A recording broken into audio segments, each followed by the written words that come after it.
Hi there, this is Mark Edelman, speech-language pathologist, and welcome to the teaching of talking.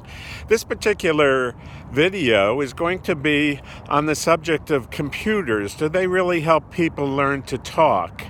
Well, the answer is no.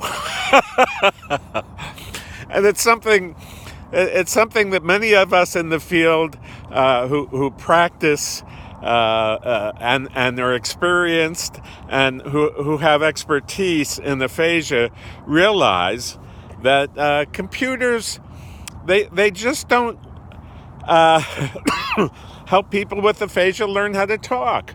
And many people are under the mistaken impression that they do. So they go out and they buy these iPads and they buy all these apps, and they're busy doing those all the time. But guess what? They don't help you converse, and they don't help you interact and talk with another person. It's that simple.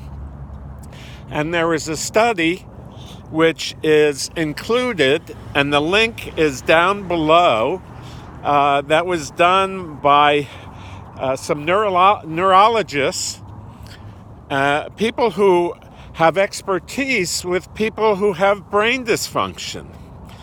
And they looked at computer-assisted speech therapy for those with aphasia. And guess what?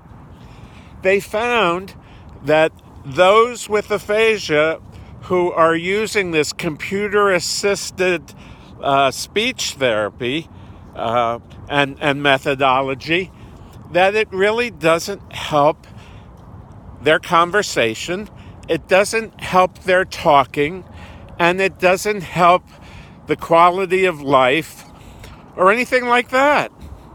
Okay, so it's busy work, and it's not related to conversation.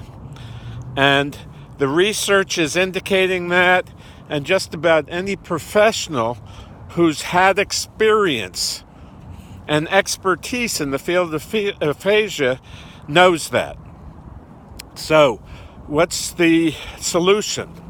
The solution is very plain and simple, that if you want to improve conversation, you've got to engage the person in conversation. And that's what we do with the teaching of talking method. We converse. That's what we do in therapy. We don't sit down with workbooks. That's not conversing. We don't sit down with iPads. That's not conversing or talking. We don't sit down with flashcards. That's not conversing or talking. And so what we do is we find subjects that a person with aphasia is interested in. Like an individual that I'm working with right now. He was echolalic at the start of therapy. That means he repeated everything that you would say to him. And it didn't look like he comprehended very well, and he didn't. But then we started talking about subjects that he was very much interested in. He loves the New York Yankees. He loves the hockey, the Rangers. I think it's the Rangers.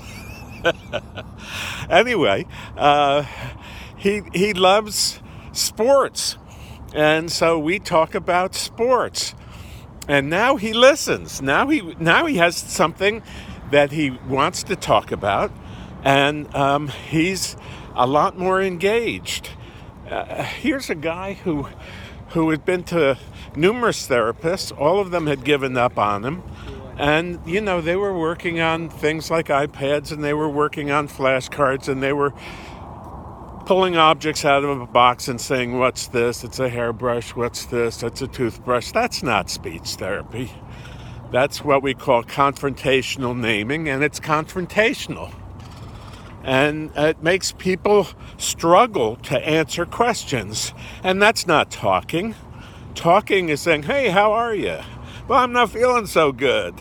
You know what I mean? How are you? What are you going to do today? Well, I'm going to watch some TV. What else are you going to do today? Well, I'm going to go to therapy. What else are you going to do today? Well, I may take a nap. I may sit outside. I mean, that's what conversation is talking back and forth with one another. So, does a computer help a person learn how to talk? No. The scientific research indicates that. What will help a person learn how to talk is by sitting down and having a conversation with them and understanding where to start. How many words should I start with when I stimulate conversation? Well, what we do is we train individuals, we train spouses and family members to help their loved ones talk. And it's unbelievable how very few people really realize that they can help their loved ones talk. And they feel powerless, just powerless. And so you can learn how to help your loved one talk. You can go to our website at teachingoftalking.com.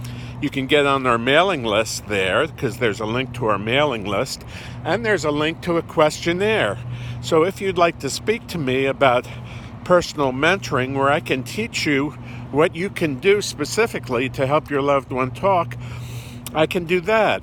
Or what you can do is, if your stroke club or if your office or hospital or clinic is interested in personal training with continuing education coursework, you can contact us at teachingoftalking.com and inquire about training speech pathologists or stroke clubs, training the family members to how to stimulate speech and language. This is Mark Idelman, speech-language pathologist, wishing you a wonderful day. And if you've liked this video, just give us a thumbs up. And we'll look forward to seeing you soon. Bye-bye now.